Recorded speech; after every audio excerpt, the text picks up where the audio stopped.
Chelsea's David Rocastle was in a Leeds United team defeated 3-0 in Stuttgart that still made it to the next round of the European Cup, but no other English side has ever taken a 3-goal first leg beating in Europe and lived to tell the tale. So a slice of history beckons this Chelsea team. Only one change from the goalless draw at Old Trafford last Monday. Scott Minto returning at left back.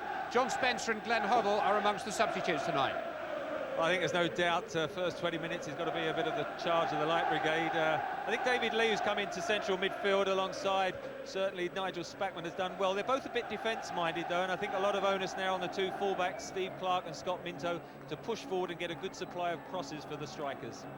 Real Zaragoza looked a class act in Spain a fortnight ago. Number 9, Juan Snyder, the 2-goal Argentine, looked a star in the making. But their away record is poor, and so is their disciplinary record. They do have 2 players suspended tonight, although one of their replacements is number 3, Cafu, who was a World Cup winner with Brazil last year. Chelsea's fine European record here at Stamford Bridge. Never beaten, 15 wins, 3 draws. And Zaragoza's reputation as bad travellers. Their away record since the turn of the year, 10 games, 1 draw, 9 defeats.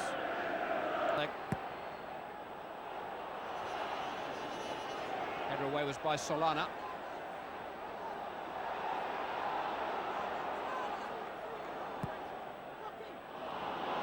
Rather anxious ball from Sinclair.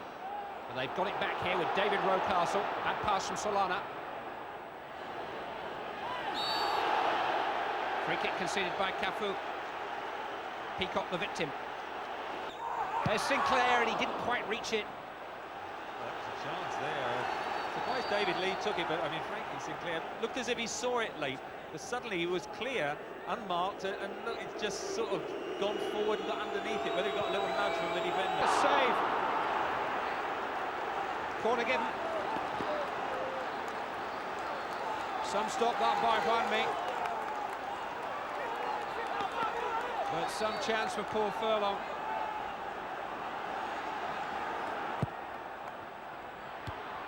Goalkeeper punching.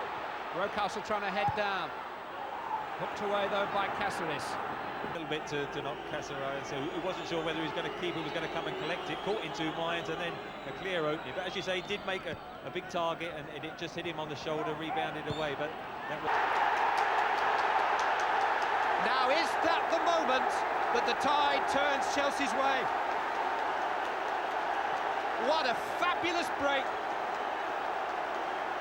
Paul Furlong, who throughout the tie, both in Zaragoza and here at Stamford Bridge, has been strong and willing, has got his reward. Oh, that is freakish, isn't it? I think Paul Furlong better go out and buy a lottery ticket tomorrow after that, because they were on me trying to get it on his left foot. I mean, he made good contact and it just blasted against the head of Furlong. It was in the back of the net before all of us blinked. I just wonder whether that was an even bigger break than we first thought. Up go his hands there as the clearance comes in, and it's off his elbow and into the net. Originally I thought it must have come off his head, but I'm not so sure now. Buy 2 lottery tickets, I think. A little bit stretched here, Chelsea. Snyder's there, but so too Clarke.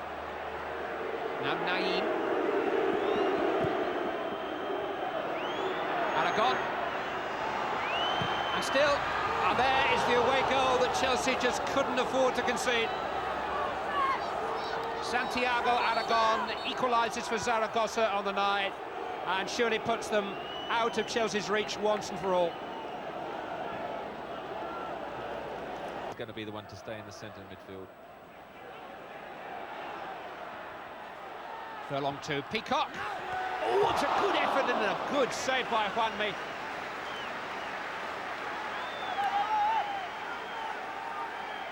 We've had a few histrionics from the Zaragoza goalkeeper tonight, but we've had an excellent display of goal and shot stopping too.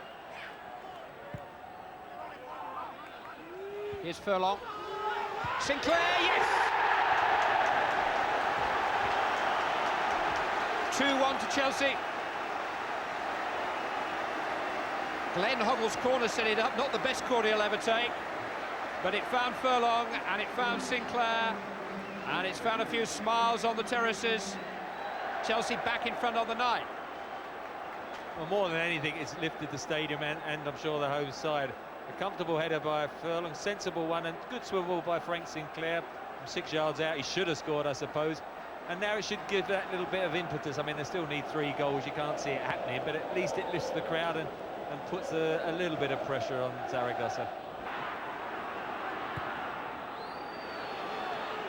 Furlong trying to get to it, Lee trying to get to it. Good save, Peacock! Steen! Still! Oh, Hoddle surely! Ah! I don't believe that. I don't.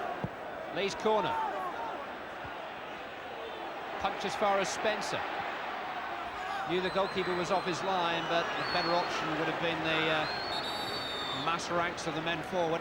What came off Del Sway. Cafu prevents the corner.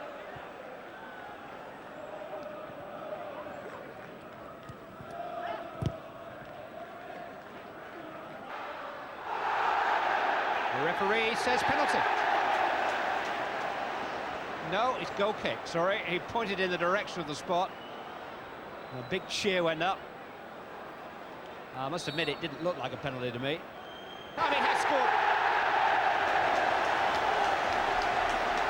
The Furlong-Steen combination comes up with a 3rd goal for Chelsea. 3 minutes left to play. 2 more goals needed. But whatever the final outcome of the tie, it's been a splendid effort from Chelsea tonight to beat a side of this quality on their own ground.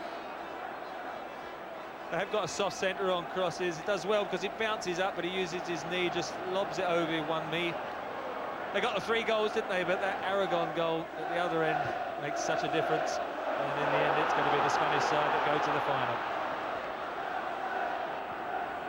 It's been a bulldog performance from Glenn Hoddle's Chelsea tonight. But that 3-0 deficit was just too much to make up. They gave themselves hope through Paul Furlong's goal. Fortunate goal in the first half. The away goal from Aragon early in the second half appeared to have finished them off.